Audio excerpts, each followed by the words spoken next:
Hello all. കഴിഞ്ഞ വീഡിയോയിൽ നമ്മൾ പറഞ്ഞിട്ടുണ്ടായിരുന്നു പൈത്തൺ എന്ന് പറയുന്നത് ലോകത്തിൽ ഏറ്റവും ഈസി ആയിട്ട് പഠിക്കാൻ പറ്റുന്ന ഒരു പ്രോഗ്രാമിംഗ് ലാംഗ്വേജ് ആണ് എന്നുള്ള കാര്യം. ഇന്ന് നമ്മൾ ഡിസ്കസ് ചെയ്യാൻ പോകുന്നത് പൈത്തൺ എന്ന വാക്കിൻ്റെ ഒറിജിൻ എങ്ങനെയാണ് വന്നതെന്നുള്ളതാണ്. നമുക്കറിയാം ഓരോ പ്രോഗ്രാമിംഗ് ലാംഗ്വേജുകൾക്കും അല്ലെങ്കിൽ ഓരോ പേരുകൾക്കും പിന്നിൽ ഒരു സ്റ്റോറി ഉണ്ടാവും ഇല്ലേ. അപ്പോൾ ഇതുപോലെ പൈത്തൺ എന്ന പ്രോഗ്രാമിംഗ് ലാംഗ്വേജിൻ്റെ പിറകിലുള്ള സ്റ്റോറി എന്താണെന്നുള്ളതാണ് ഇന്ന് നമ്മൾ പറയാൻ പോകുന്നത്. അപ്പോൾ കഴിഞ്ഞ വീഡിയോയിൽ ഞാൻ ചോദിച്ചിട്ടുണ്ടായിരുന്നു ഈ സ്റ്റോറി അറിയുന്ന ആളുകൾ അതിൽ കമൻറ്റ് ചെയ്യണം എന്നുള്ളത്. അപ്പോൾ പലരും അതിനുള്ള റെസ്പോൺസ് കാര്യങ്ങളൊക്കെ തന്നിട്ടുണ്ടായിരുന്നു. നമുക്ക് നോക്കാം എന്താണ് കൃത്യമായിട്ട് പൈത്തൺ എന്നുള്ള ബാക്ക് എൻഡ്, അതിൻ്റെ കൃത്യമായിട്ട് ആ പേരിൻ്റെ ബാക്ക് എൻഡിലുള്ള സ്റ്റോറി എന്നുള്ള കാര്യം. നിങ്ങൾക്ക് അറിയാമെന്ന് വിചാരിക്കുന്നു. ഗ്യുഡോ വാൻ റോസം എന്ന് പറയുന്ന ഒരു സയൻറ്റിസ്റ്റ് ആണ് ആക്ച്വലി ക്രിയേറ്റർ ഓഫ് പൈത്തൺ എന്ന് അറിയപ്പെടുന്നത്. അദ്ദേഹമാണ് പൈത്തൺ പ്രോഗ്രാമിംഗ് ലാംഗ്വേജ് ഡെവലപ്പ് ചെയ്യുന്നുണ്ടായിരുന്നത്. ഗ്യുഡോ വാൻ റോസം എന്ന് പറയുന്ന നെതർലാൻഡ് ബേസ്ഡ് ആയിട്ടുള്ള ഒരു സയൻറ്റിസ്റ്റ് ആണ് പൈത്തണിൻ്റെ ബാക്ക് എൻഡ് ഒക്കെ ചെയ്തിട്ടുള്ളത്.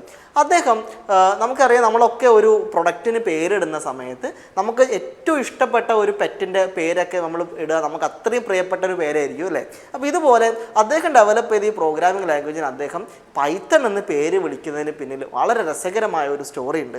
നമ്മളൊക്കെ നാട്ടിൽ ബിഗ് ബോസ് പോലെ അല്ലെങ്കിൽ ഐഡിയ സ്റ്റാർ സിംഗറൊക്കെ പോലെ വളരെ ഫേമസ് ആയിട്ട് BBC-യിൽ ഒരു കാലത്ത് ഓടിക്കൊണ്ടിരുന്ന ഒരു കോമിക് സീരീസ് ഉണ്ടായിരുന്നു. ആ സീരീസിൻ്റെ പേരാണ് മോണ്ടി പൈത്തൺസ് ഫ്ലൈയിങ് സർക്കസ് എന്ന് പറയുന്നത്. അതിൽ നിന്ന് നിങ്ങൾക്ക് കാണാം പൈത്തൺ എന്നുള്ള വാക്ക്. ഇതാണ് അതിൻ്റെ ഫ്ലയർ കാര്യങ്ങളൊക്കെ. BBC 1969 മുതൽ 74 കാലഘട്ടത്തിൽ BBC-യിൽ ഓടിക്കൊണ്ടിരുന്ന ഡോക്യുമെൻ്ററി ആയിരുന്നു മോണ്ടി പൈത്തൺസ് ഫ്ലൈയിങ് സർക്കസ് എന്ന് പറയുന്നത്. ഈ ഒരു സീരീസിൽ അദ്ദേഹം വളരെ വലിയൊരു ഫാനായിരുന്നു ആക്ച്വലി. അപ്പോൾ അതിൽ നിന്ന് ഇൻസ്പയർഡ് ആയിട്ടാണ് പൈത്തൺ എന്ന് പറയുന്ന വാക്ക് മോണ്ടി പൈത്തൺസ് ഫ്ലൈയിങ് സർക്കസിൽ നിന്ന് അദ്ദേഹം ടേക്കപ്പ് ചെയ്യുന്നത്. അങ്ങനെയാണ് പൈത്തൺ പ്രോഗ്രാമിംഗ് ലാംഗ്വേജ്, അദ്ദേഹം ഇൻട്രൊഡ്യൂസ് ചെയ്ത പുതിയൊരു പ്രോഗ്രാമിംഗ് ലാംഗ്വേജിന് പൈത്തൺ എന്ന പേര് കൊടുക്കേണ്ടായിരുന്നു. ഇതുപോലെ ഒരു സ്റ്റോറി നമ്മൾ ജാവയുടെ ബാക്കെൻഡിലും ഉണ്ട് കേട്ടോ. പലപ്പോഴും നിങ്ങൾ കണ്ടിട്ടുണ്ടാവും. ജാവ എന്നുള്ള പ്രോഗ്രാമിംഗ് ലാംഗ്വേജ് ഒരു ആവി പറക്കുന്ന കോഫി കപ്പും സോസറിൻ്റെ പിക്ചറാണ് അതിൻ്റെ ലോഗോ ആയിട്ടുള്ളത്. പക്ഷേ ഇതിൻ്റെ സ്റ്റോറി വളരെ ഇൻട്രസ്റ്റിംഗ് ആയിട്ടുള്ളൊരു കഥ ഉണ്ട്. ജെയിംസ് ഗോസ്ലിംഗ് എന്ന് പറയുന്ന ഒരു കനേഡിയൻ കമ്പ്യൂട്ടർ സയൻറ്റിസ്റ്റ് ആയിരുന്നു ജാവ എന്നുള്ള പ്രോഗ്രാമിംഗ് ലാംഗ്വേജ് ഇൻട്രൊഡ്യൂസ് ചെയ്തത്. അദ്ദേഹം ഈ പ്രോഗ്രാമിംഗ് ലാംഗ്വേജിന് ആദ്യം പേര് അന്വേഷിച്ചപ്പോൾ അവരെ ലാബിന് തൊട്ട് മുമ്പിൽ ഒരു ഓക്ക് ട്രീ ഉണ്ടായിരുന്നു, ഒരു ഓക്ക് മരം ഉണ്ടായിരുന്നു. അതിൽ നിന്ന പേരിൽ നിന്നാണ് ആക്ച്വലി ഓക്ക് എന്നുള്ളൊരു പേര് അദ്ദേഹത്തിൻ്റെ പുതിയ പ്രോഗ്രാമിംഗ് ലാംഗ്വേജിന് കൊടുത്തത്. പക്ഷേ അൺഫോർച്ചുനേറ്റ്ലി അത് രജിസ്റ്റർ ചെയ്ത സമയത്ത് അവർക്ക് മനസ്സിലായി ഈ പേര് അവർക്ക് ഉപയോഗിക്കാൻ കഴിയില്ല എന്നുള്ളത്. അങ്ങനെ അദ്ദേഹം പെട്ടെന്ന് അവിടെ നിന്ന് ഒരു പേര് ആലോചിച്ച സമയത്ത് അദ്ദേഹത്തിന് ഏറ്റവും ഇഷ്ടപ്പെട്ട ഒരു കോഫി ബ്രാൻഡിൻ്റെ ഫ്ലേവർ അദ്ദേഹത്തിൻ്റെ മനസ്സിൽ വന്നു. അതായിരുന്നു ജാവ. അതിൽ നിന്ന് ഇൻസ്പയർഡ് ആയിട്ടാണ് ഇങ്ങനെ ഒരു ആവി പറക്കുന്ന ഒരു കോഫി മഗിൻ്റെ ഫോട്ടോ കാര്യങ്ങളൊക്കെ ജാവ എന്നുള്ള പ്രോഗ്രാമിംഗ് ലാംഗ്വേജിൻ്റെ ലോഗോ ആയിട്ടും നെയിമായിട്ടും വന്നിട്ടുണ്ടായിരുന്നത്. ഇങ്ങനെ ഓരോ പ്രോഗ്രാമിംഗ് ലാംഗ്വേജുകളുടെ പേരിന് പിന്നിലും അല്ലെങ്കിൽ ഓരോ പ്രൊഡക്റ്റുകളുടെ പേരിന് പിന്നിലും രസകരമായിട്ടുള്ള സ്റ്റോറി ഉണ്ട്. നമ്മൾ ബാക്ക് ടു പൈത്തണിലേക്ക് തന്നെ വരാം. അപ്പോൾ എനിക്കൊരു ക്വസ്റ്റ്യൻ നിങ്ങളോട് ചോദിക്കാനുള്ളത്, നിങ്ങൾക്ക് എത്ര പേർക്ക് പൈത്തൺ ആണോ ജാവയാണോ ഏറ്റവും ഫസ്റ്റത്തെ പ്രോഗ്രാമിംഗ് ലാംഗ്വേജ് എന്നുള്ളതിനെ കുറിച്ച് അറിയാം? പലരുടെയും ഉത്തരം ജാവ എന്നുള്ളതായിരിക്കും. കാരണം നമ്മളൊക്കെ കേൾക്കാൻ തുടങ്ങിയ പ്രോഗ്രാമിംഗ് ലാംഗ്വേജ് ജാവയാണ്. പൈത്തൺ കേൾക്കാൻ തുടങ്ങിയിട്ട് കുറച്ച് കാലങ്ങളായിട്ടുള്ളൂ. പക്ഷേ കൃത്യമായിട്ടുള്ള സ്റ്റാറ്റിസ്റ്റിക്സ് നിങ്ങൾ നോക്കിക്കഴിഞ്ഞാൽ അല്ലെങ്കിൽ കൃത്യമായിട്ട് ഡേറ്റ നോക്കിക്കഴിഞ്ഞാൽ നമുക്ക് അറിയുന്ന കാര്യമാണ് ജാവ ആക്ച്വലി 1995-ലാണ് ജെയിംസ് ഗോസ്ലിംഗ് ഇൻട്രൊഡ്യൂസ് ചെയ്തിട്ടുള്ളത്. പക്ഷേ Python Guido van Rossum introduce ചെയ്യുന്നത് 1989-ലാണ്. ഏകദേശം പബ്ലിക് റിലീസ് കാര്യങ്ങൾ വന്നത് 1991 ഓൺവേർഡ്സ് ആണ്. So official birthday of Python എന്ന് പറയുന്നത് 20th February 1991 ആണ്. അപ്പോൾ ഏകദേശം 4 വർഷം പൈത്തൺ വരുന്നതിന് ജാവ വരുന്നതിനും 4 വർഷം മുമ്പ് തന്നെ അവൈലബിൾ ആയ ഒരു പ്രോഗ്രാമിംഗ് ലാംഗ്വേജ് ആയിരുന്നു പൈത്തൺ എന്ന് പറയുന്നത്. പക്ഷേ നമ്മളത് അറിയാൻ തുടങ്ങിയിട്ട് കുറച്ച് കാലങ്ങളൊക്കെ ആയിട്ടുള്ളൂ. ഇപ്പോൾ നമുക്ക് യൂട്യൂബിലൊക്കെ നോക്കിക്കഴിഞ്ഞാൽ ഒരുപാട് അഡ്വർടൈസ്മെൻറ്റ്സ് കാണാൻ പറ്റും. നിങ്ങൾക്കൊരു പൈത്തൺ എക്സ്പെർട്ട് ആവാം, ഡാറ്റാ സയൻറ്റിസ്റ്റ് ആവാം, മെഷീൻ ലേണിങ്ങും ഡീപ്പ് ലേണിങ്ങും ഒക്കെ പൈത്തൺ അടിസ്ഥാനത്തിൽ പഠിക്കുക എന്നൊക്കെ പറഞ്ഞിട്ടുള്ളത്. അപ്പോൾ കൃത്യമായിട്ട് എന്തുകൊണ്ടായിരിക്കും പൈത്തൺ നമ്മൾ അറിയാതെ പോയത് എന്നുള്ളത് നിങ്ങൾ ആലോചിച്ചിട്ട് അതിൻ്റെ ഉത്തരം താഴെ കമൻറ്റ് ബോക്സിൽ നിങ്ങൾ ഷെയർ ചെയ്യാം. ഇതുപോലെ തന്നെ ജാവൻ്റെ കേസ് ഞാൻ പറഞ്ഞതുപോലെ തന്നെ മറ്റൊരു രസകരമായ സ്റ്റോറിയാണ് ഹഡൂബിൻ്റെ കേസിലുള്ളത്. ഹഡൂബ് എന്ന് പറയുന്ന ഒരു ബിഗ് ഡാറ്റ അനാലിസിസ് ടൂളിൻ്റെ കേസിൽ നിങ്ങൾക്ക് നോക്കാം. ഒരു യെല്ലോ കളർഡ് എലഫൻ്റ് ആണ്. അതിൻ്റെ സ്റ്റോറി എന്താണെന്നുള്ളത് നിങ്ങൾ സ്വന്തമായിട്ട് അന്വേഷിച്ച് കണ്ടെത്തുക. ഓക്കെ, ഇനി നമ്മൾ പൈത്തണിലേക്ക് തന്നെ വരാം.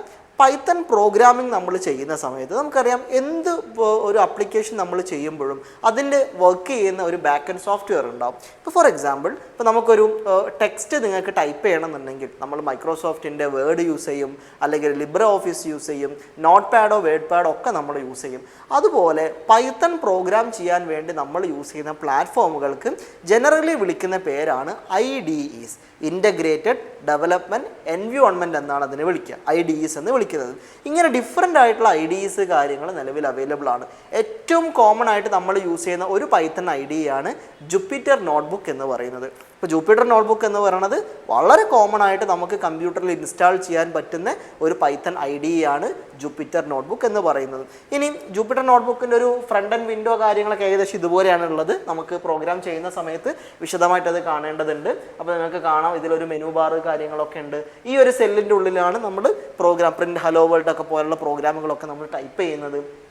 ഇതാണ് ജൂപ്പിറ്റർ നോട്ട്ബുക്കിൻ്റെ ബേസിക് ആയിട്ടുള്ള പ്ലാറ്റ്ഫോം എന്ന് പറയുന്നത്. പക്ഷേ ഇത് മാത്രമല്ല, കുറച്ചും കൂടി അഡ്വാൻസ്ഡ് ആയിട്ട് ഒരു പ്രോ ലെവൽ പ്രോഗ്രാമിങ്ങിനൊക്കെ നമുക്ക് യൂസ് ചെയ്യാൻ പറ്റുന്ന ഒരു IDE ആണ് ഇൻ്റഗ്രേറ്റഡ് ഡെവലപ്മെൻറ്റ് എൻവയോൺമെൻറ്റ് ആണ് പൈച്ചാം എന്ന് പറയുന്നത്. ഇതാണ് പൈച്ചാമിൻ്റെ വിൻഡോ. പൈച്ചാം കമ്മ്യൂണിറ്റി എഡിഷനും ഉണ്ട്, പ്രീമിയം എഡിഷനും ഉണ്ട്. കമ്മ്യൂണിറ്റി എഡിഷൻ ഫ്രീ ആണ്.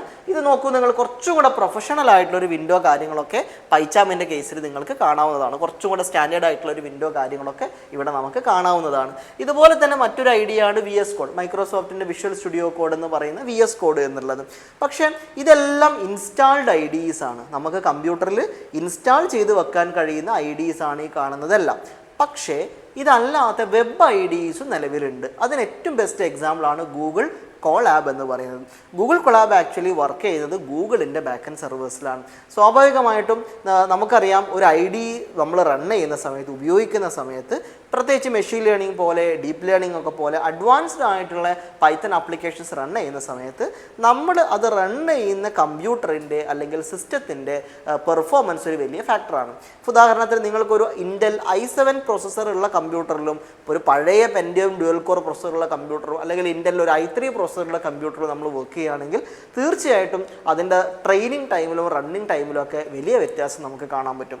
അപ്പോൾ ഈ ഒരു പ്രശ്നം നമ്മുടെ കമ്പ്യൂട്ടറിൻ്റെ പെർഫോമൻസിനെയും കൂടെ അഫക്റ്റ് ചെയ്തിട്ടാണ് AI മോഡൽസ് വർക്ക് ചെയ്യുന്നത് എന്നുള്ള പ്രശ്നം ഒഴിവാക്കാൻ വേണ്ടിയിട്ട് അതിന് നമുക്കുള്ളൊരു സൊല്യൂഷനാണ് വെബ് IDEsനെ ഡിപ്പെൻഡ് ചെയ്യുക എന്നുള്ളത്. ഇപ്പോൾ ഗൂഗിൾ കൊളാബൊക്കെ പോലുള്ള വെബ് IDEs ഉണ്ടെങ്കിൽ വളരെ പെട്ടെന്ന് നല്ലൊരു ഇൻ്റർനെറ്റ് കണക്ടിവിറ്റി ഉണ്ടെങ്കിൽ ഗൂഗിളിൻ്റെ സെർവേഴ്സിൽ ബാക്കെൻഡിലായിരിക്കും ഈ കോഡുകളെല്ലാം റൺ ചെയ്യുന്നുണ്ടാവുക. അപ്പോൾ നമ്മളെ സംബന്ധിച്ചിടത്തോളം അത് വളരെ ഈസി ആയിട്ട് നല്ല സിസ്റ്റം പെർഫോമൻസും കാര്യങ്ങളും ഇല്ലാത്ത ആളുകൾക്ക് കൂടെ ഇത്തരം ടൂളുകൾ ഉപയോഗിക്കാൻ അത് വലിയൊരു സൗകര്യമായിരിക്കും എന്നുള്ളതാണ്. ഇനി നമുക്ക് എവിടെയൊക്കെ ഇത്തരം പൈത്തൺ പ്രോഗ്രാംസ് ഉപയോഗിക്കാം എന്നുള്ളതാണ്. അതിനുള്ള ബെസ്റ്റ് ആൻസർ ആണ് ഡെസ്ക്ടോപ്പ് അപ്ലിക്കേഷൻസ് ആയിട്ട്. ഉദാഹരണം ഒരു കാൽക്കുലേറ്റർ ഒക്കെ പോലെയുള്ള ഒരു ഡെസ്ക്ടോപ്പ് അപ്ലിക്കേഷൻ നമുക്ക് പൈത്തണിൽ ഡെവലപ്പ് ചെയ്യാം. എൻ്റർപ്രൈസ് അപ്ലിക്കേഷൻസ് നമുക്ക് ഡെവലപ്പ് ചെയ്യാം.